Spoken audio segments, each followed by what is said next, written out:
A gente abre essa edição que finalmente o Brasil venceu uma partida e foi por 3-0 contra a Coreia do Sul e alcançou a primeira vitória após a Copa América. Há 5 jogos, a seleção não era vitoriosa.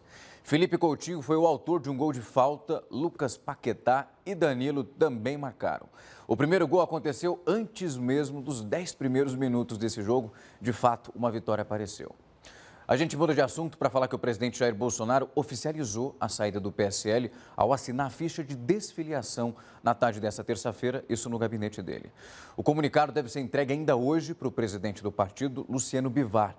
Depois disso, essa ficha vai para a Justiça Eleitoral. Após essas etapas, Bolsonaro pode assumir o partido que está sendo criado por ele, chamado de Aliança pelo Brasil. O evento que marca a fundação dessa sigla vai acontecer na próxima quinta-feira. O presidente da Câmara dos Deputados, Rodrigo Maia, afirmou hoje que pretende colocar em votação já na próxima semana o pedido de urgência para que o plenário vote a proposta do pacote anticrime. Rodrigo Maia disse que se houver acordo entre os parlamentares, a proposta dos ministros da Justiça, Sérgio Moro, e do STF, Alexandre de Moraes, pode ir à votação já na próxima semana.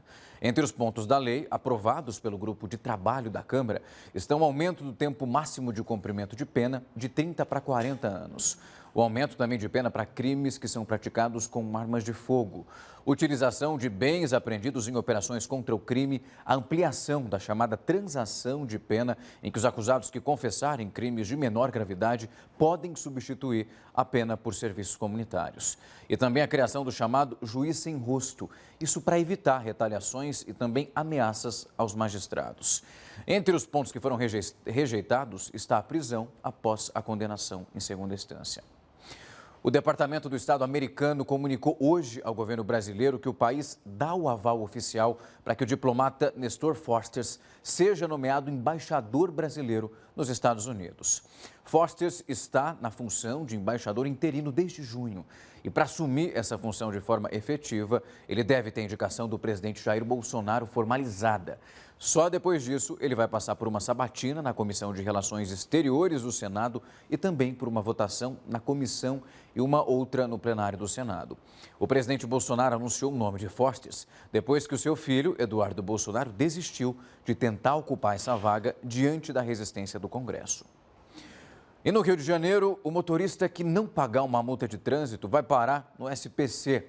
Essa novidade envolve os últimos 5 anos de infrações. 180 mil motoristas não pagaram as multas nesse período. E vai funcionar da seguinte forma: o motorista inadimplente vai receber uma notificação e vai ter 3 dias úteis para quitar essa dívida. Se não pagar, ele vai ter o CPF incluído no SPC. A Prefeitura está esperando arrecadar 100 milhões de reais com essa medida. E a ONU reafirmou hoje que os assentamentos israelenses, isso na Cisjordânia, estão violando o direito internacional. Quem tem mais informações para a gente é o repórter Herbert Moraes. O comunicado da ONU é uma rejeição à posição dos Estados Unidos. O porta-voz da Organização das Nações Unidas disse que a mudança na política de um Estado não altera a lei internacional. Ontem, o governo americano mudou a postura de 40 anos. Os Estados Unidos passaram a apoiar o direito de Israel em ter colônias na Cisjordânia. O secretário Mike Pompeo disse que israelenses e palestinos devem negociar o status dos assentamentos. O premier Benjamin Netanyahu comemorou o apoio do presidente Donald Trump. Já o presidente da Autoridade Palestina disse que os Estados Unidos não trabalham para defender a paz na região.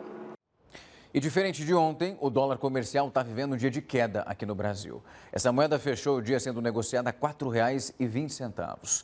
Já a Bolsa de Valores de São Paulo tem mais um dia de queda hoje. A Bolsa brasileira acompanha esse desempenho ruim das internacionais, que iniciaram o dia em alta, perderam força ali por volta do horário do almoço. Os investidores ainda estão apreensivos com o andamento dessas negociações entre a China e os Estados Unidos. A Ibovespa cai 0,57% com 105.666 pontos.